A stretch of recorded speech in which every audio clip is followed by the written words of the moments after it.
Wala nang pigil yung dila, kahit mga manggagawa, pagsasalitaan ng masasama. Amen? Basta sinasabi ko, sabi ka, mahal, may mga bagay na dapat mong kontrolin, pigilin mo ang iyong dila. Pagpatungkol sa mga manggagawa, irespeto mo. Amen? Huwag kang magsalita ng mga bagay, minamahal. Hindi mo ba alam, minsan yung manggagawa, minamahal, pinapanalangin ka araw at gabi. Tapos pagkasalitaan mo na masama, parang, lalo na po, yung hindi ka na lumalakad, sa kalooban ng ating dakilang Diyos. Akala mo naman nakatayo ka pa. Kaya nga search yourself, minamahal. Sabi nga, sa atin mo ang iyong sarili. Kung ikaw ay nasa pananampalataya pa, minamahal. Amen?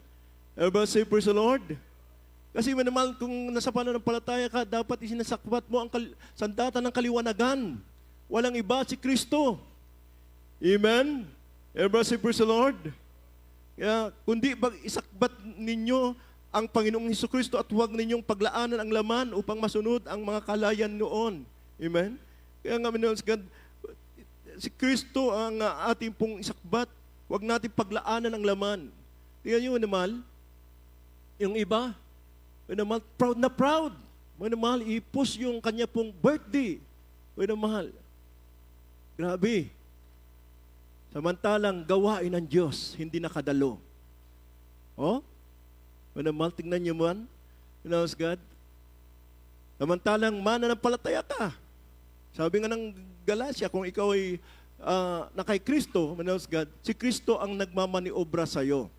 Hindi ikaw ang mag-maniobra sa buhay mo. Palakpakan natin ang ating dakilang Diyos. Everybody say, praise the Lord. Tingnan natin kung tayo lumalakad pa sa spiritual. Basahin nga po natin yung Galacia 6:4-8. Dito po sa aklat ng Galacia, kabanatang 6, ang talatay 4-8. Ngunit siyasatin ng bawat isa ang kanyang sariling gawa, at kung magkagayon ay magkakaroon siya ng kanyang kapurihan tungkol sa kanyang sarili lamang at hindi tungkol sa kapwa.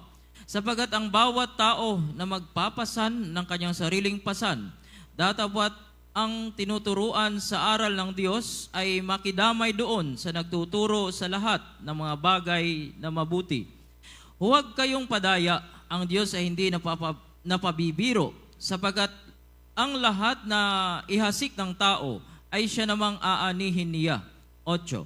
Sapagat ang naghahasik ng sa kanyang sariling laman ay sa laman mag-aani ng kasiraan. Datapwat ang naghahasik ng sa Espiritu ay sa Espiritu mag-aani ng buhay na walang hanggan. Amen. 9. Sa 9. At huwag tayong mga pagod sa paggawa ng mabuti, sapagkat sa kapanahunan ay magsisipag-ani tayo kung hindi tayo mga hihimagod. Amen. Sa 10. Sa 10. Kaya nga, samantalang tayo'y may pagkakataon, ay magsigawa tayo ng mabuti sa lahat at lalong-lalo na sa mga kasambahay sa pananampalataya. Amen. Palakpakan muli natin ang ating dakilang Diyos. Lahat tayo magsabi ng praise the Lord. Yan po, manamahal, God, ang spiritual na paglilingkod sa ating dakilang Diyos. Gumagawa ka, manamahal, God, ng mga bagay na mabuti, lalong-lalo na sa kasambayan mo sa pananampalataya. Amen. Hindi ka nang himagod sa paggawa ng mabuti. Sabi nga dito, sa talatang ito, na huwag kang manghimagod sa paggawa ng mabuti. Alam niyo po, manamahal, yung lagi ko naalala, manamahal, God, yung mga paalala ng ating pong beloved parents in the Lord. Na sabi nga, ng ating beloved parents in the Lord, manamahal, God, na pag naglilingkod ka sa Diyos, pagurin mo daw ang sarili mo sa spiritual na bagay. Amen? Everybody say, praise the Lord. Mahal, mayroon po mga talagang bagay na halos, sabi nga ni Apostol Pablo, ang katawan ay pahina, pero ang panloob, mahal, ay lalong lumalakas yung kanilang spiritual. Amen? Yung mga gampanin natin dito sa lupa, mahal, ay magaan lamang. Pero, mahal, God, yung ibibigay naman na gantimpala sa atin ng ating dakilang Diyos ay tunay nga po, manamahal, pang walang hanggang buhay. Kaya nga sabi niya, hindi ako tumitingin sa mga bagay na nandito sa lupa, na pansamantala. Ang tinitignan ko, yung pangmatagalan, yung spiritual. Sabagat yan po ay buhay na walang gan. Palakpakan natin ating dakilang Diyos. Everybody say, praise the Lord. Kaya minamahal, sinabi ng mga kasulatan, tingnan po natin kung tayo po ay lumalakad sa spiritual. Amen? Kaya nga, kung tayo po tinuturuan ng magaling na aral, sa mamagitan ng salita ng Diyos, mikidamay tayo sa aral na mabuti. Amen? Pag minsan, minimal, mamimili po tayo. Amen? Nakakarinig tayo ng salita ng Diyos. Pag si ganito, si ganyan, minimal, aalis na po tayo. Hindi na tayo makikinig. Amen? Pag ganun po yung ating pong tema ng ating paglilingkod, minamahal, search mo na yung inyong sarili kung lumalakad ka pa sa spiritual na bagay. Yung magaling na bagay, minamahal, yung napakahabuting bagay, minamahal, pag inaalisan mo na yan, minamahal, hindi mo na pinapahalagan yan, God, katulad ka na rin ni Martha. Naliligalig ka sa mga paglilingkod sa mga bagay-bagay, minamahal. Hindi mo na pinapahaligahan yung spiritual na bagay. Palakpakan mo natin ang ating dakilang Diyos. Everybody say, praise the Lord. Kaya nga, minamahal, sinabi ng talatang ito, minamahal, sa 4, ngunit siya sa atin ang bawat sa kanyang sarili. At kung magkaroon siya ng kanyang kapurihan tungkol sa kanyang sarili lamang, at hindi tungkol sa kapwa. Tingnan mo, gusto ng tao, papurihan siya. Kaya pus ng pus, manamahal, para mapapurihan siya, para makita manamahal na siya po ay mayaman. Amen? Pero sabi nga dito, manamahal, magkaroon siya ng kapurihan tungkol sa kanyang sarili lamang, sa sarili mo lang yon. Pero manamahal, ang Diyos, manamahal, wala kang gantimpala dyan. Lalo na, manamahal, lahat ng ginagawa mo, pinapakita mo sa social media, Manuel's God, mayroon ka ng kagantihan yan. Pero pag ikaw ay gumagawa, tahimik ka lamang, Manuel's God, Diyos po ang gaganti sa'yo. Amen? Everybody praise the Lord. Yun po yung spiritual na bagay. Lumalakad ka, Manuel's God, sa kalooban ng Diyos sapagkat minamahal ang pinapaluguran mo ang ating dakilang Diyos. Nagpapalugod ka sa tao, minamahal, wala kang gantimpala dyan. Amen? Ever say, praise the Lord? Para sa sarili mo lang yan, God, pero sa kapwa mo na mahal, ay nakikita naman, God, papugi lamang yan. Amen? Ever say, praise the Lord? Para makilala ka, ganyan, pero God sa Diyos, malayo ka sa kalooban ng ating malapad. Mapalakpakan natin ang ating dakilang Diyos. Everybody say, praise the Lord. Basahin po natin, minamahal, tingnan niyo po sa talatang ito. Mateo, talatay 36 hanggang 39.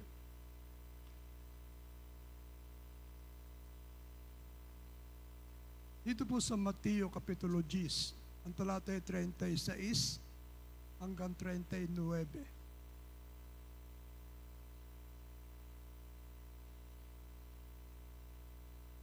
At ang magiging kaaway ng tao ay ang kanyang sariling kasangbahay. Ang umiibig sa ama o sa ina ng higit kaysa akin ay hindi karapat-dapat sa akin.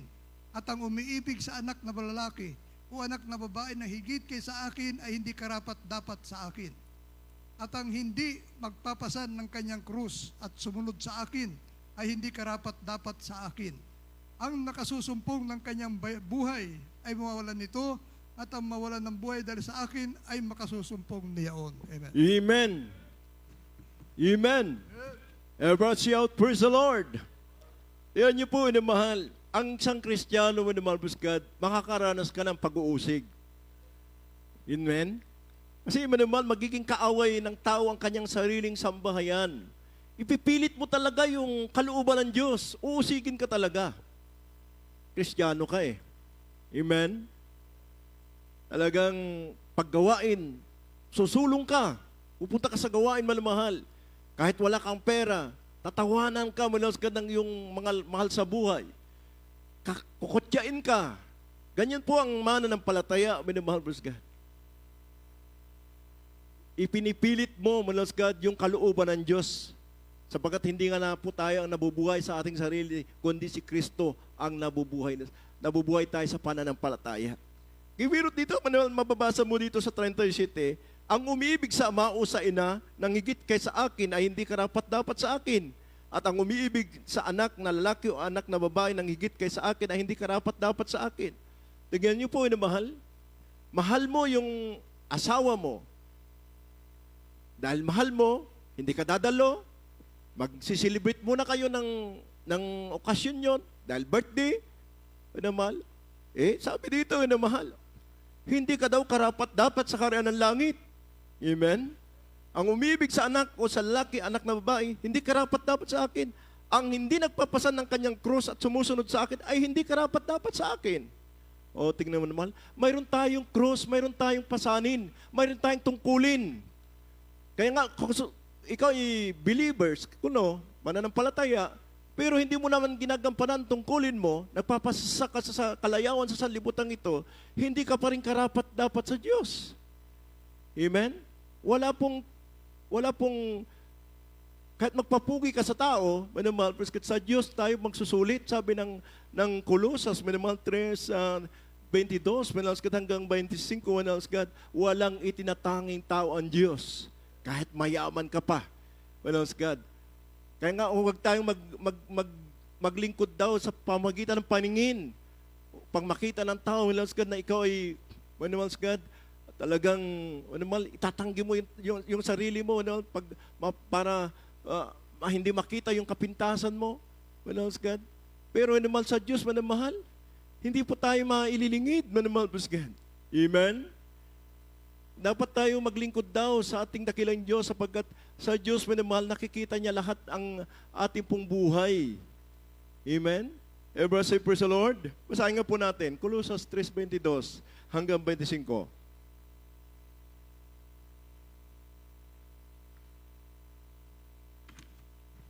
Dito po sa Colossus Kapitulo 3, talatang 22 hanggang 25. Mga alipin, magsitalima kayo sa lahat ng mga bagay sa mga yaong ayon sa laman ay inyong mga Panginoon. Hindi ang paglilingkod sa paningin na gaya ng pagbibigay lugod sa mga tao, kundi sa katapatan ng puso ng mga takot sa Panginoon. Anumang inyong ginagawa ay inyong gawin ng buong puso na gaya ng sa Panginoon at hindi sa mga tao. Yamang inyong nalalaman na sa Panginoon ay tatanggapin ninyo ang ganting mana sapagkat naglilingkod kayo sa Panginoong Hesukristo. Sapagkat ang gumagawa ng masama ay tatanggap ng ayon sa masama na kayang ginawa at walang itinatanging mga tao. Amen. Amen. Everyone say, praise the Lord. Alam niyo po, minamahal, pag kinagpala tayo, minamahal, minsan nagbabago yung ating tingin sa ating sarili. Minamahal, praise God. Ganun po yung minsan ng nature ng tao. Minamahal, sa mga hindi po na mananampalataya yun. Pero pag tayo pong mga mananampalataya, minamahal, kahit na ikaw ay pinagpala na, minamahal, nandun ka pa rin sa kalooban ng Diyos. Amen? Everyone say, praise the Lord. Tingnan niyo po, minamahal, praise God, na sinabi ito, mga alipin, magsitalima kayo sa lahat ng mga bagay sa mga yaong ayon sa laman ay inyong mga Panginoon, hindi sa paglilingkod sa paningin. Tingnan niyo po, minamahal. Gagawin natin yung tungkulin natin. God, na mayroon pong katapatan ng puso, hindi sa paningin, na gaya nagbibigay lugod sa mga tao. Alam niyo po, minamahal, God, pag birthday nung kapatiran, ipakita sa madla. Minamahal, parang nagpapalugod sa tao. Pero tingnan niyo po, kundi katapatan ng puso na nangatakot sa Panginoon. Amen? Ano mang yung igawin ninyo ng buong puso na gaya sa Panginoon at hindi sa mga tao. Yamang inyong nalalaman na sa Panginoon ay tatanggapin ninyo ang ganting mana sapagkat naglilingkod kayo sa Panginoong Hesukristo. Nasa malapay nun ang ganting pala, manimahal God. Amen? Hindi po sa taong magbibigay sa atin ng gantimpala. Hindi po ang taong magbibigay sa atin ng kaligtasan. Ang ating mahal pa Jesus. Amen? Kaya pag magpapugi ka sa tao, minamahal, dun lang sa tao ang ganti mo. Pero minamahal, haharap tayo sa hukuman ng ating dakilang Diyos. Amen? Titignan kung yun at bang pananampalataya ay lumalakad tayo sa pananampalataya. Amen? Everyone say, praise the Lord. Sabagat ang gumagawa ng masama itatanggap ng ayon sa masama sa kanyang ginawa at walang itinatanging mga tao. Wala pong manuskat itatanging tao ang ating dakilang Diyos, kaya't mayaman ka. Eh di bali, mas mahirap yung isang mananampalataya, mainit naman siya na naglilingkod sa Diyos. Talo ka, daig ka niya. Amen? Kaligtasan kasi ang pinag-uusapan po natin dito. Amen? Sapagkat tayo pong lahat ay haharap sa hukuman ng ating dakilang Diyos. Mapalakpakan natin ang ating mga Panginoon Jesus. Everybody say, praise the Lord. Alam niyo po, mahal, katulad ni Martha at ni Maria, manimahal, pinipili ni Maria, manaskat yung magaling na bagay na hindi mawawala sa kanya.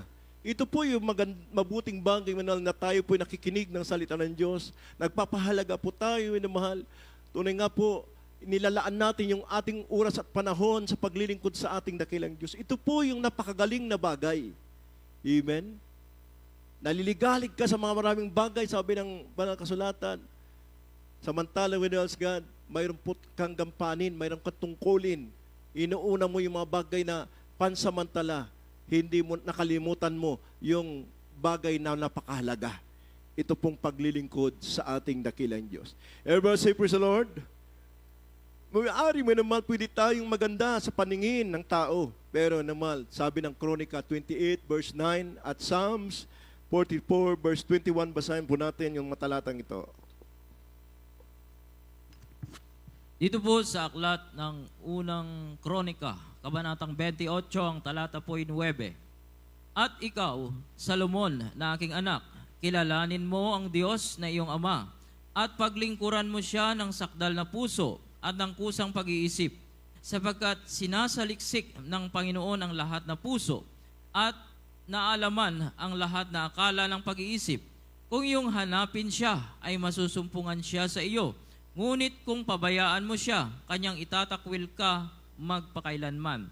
Dito po sa aklat ng awit 44, ang talata po ay 21. Hindi ba sisiyasatin ito ng Diyos? Sapagkat nalalaman niya ang mga lihim ng puso. Amen. Amen. Everybody say, praise the Lord. Alam ng Diyos ang puso natin. Amen. Mapalad ang pusong malinis sapagkat kanila ang kaharian ng Diyos. Amen.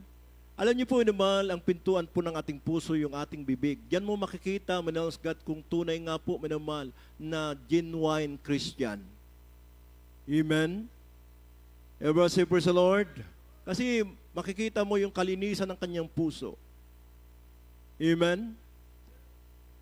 Kaya manamal, tingnan niyo po, manals God, ito po'y paalala ng kanyang ama, manals God, sa kanyang anak. Sabagat, manals God, baka nga mapahamak. Amen.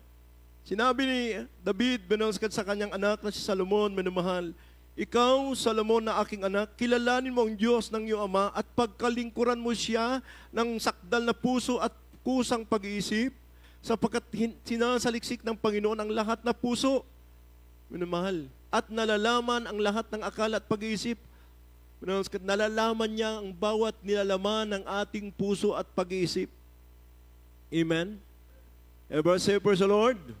Alam ng Diyos. Kaya nga, minamahal, sabi dito, kung iyong hanapin siya, ay masusumpungan mo siya sa iyo. At kung iyong pababayaan mo siya, kanyang itatakwil ka magpakailanman. Amen? Kaya nga, kung tayo magpapabaya sa paglilingkod po natin, yung mga tungkulin natin, papabayaan po natin, naman, pwede tayong, manos God, mawala sa paglilingkod sa Diyos. Pwede natin pahalagan yung mahalagang bagay, manamal, pwede tayong mawala sa paglilingkod sa ating Panginoon. Palakpakan natin ang ating dakilang Diyos. Everybody say, praise the Lord. Ang final judgment po naman, praise God, tingnan niyo po, ang Diyos po ang hatol sa atin ayon sa ating pong mga gawa. Amen? Wala pong itatanging tao ang ating Panginoon. Ganyan po ang ating Panginoon. Kundi, manalas God, nalulugod siya, manalas ka sa mga Kristiyanong nagpapahalaga sa kanilang kaligtasan. Wala pong palakasan, manalas God, sa harapan ng ating dakilang Diyos. Titignan ng Diyos, manalas God, kung ano po yung ginawa mo dito sa lupa habang ikaw ay naglilingkod sa Panginoon. Pwedeng malakas ka ngayon sa mga tao, manalas God, sa mga nakakataas sa atin, manamal, pwede kang malakas, manamal, pero manamahal, sa Diyos, manalas God, hindi ka naging malakas sa Kanya. Bakit, manamal? hindi mo hinanap manamal yung magaling na bagay na hindi maalis sa iyo. Pag hinahanap mo lamang manamal yung pansamantala lamang para ikaw ay mapaluguran, manamal God, alam niyo po, manamal, magbibigay ka ng mga bagay-bagay para maging sikat ka. Pero manamal, ipipintas mo rin yan. Baga, hahanapin mo rin yung kapalit, reward.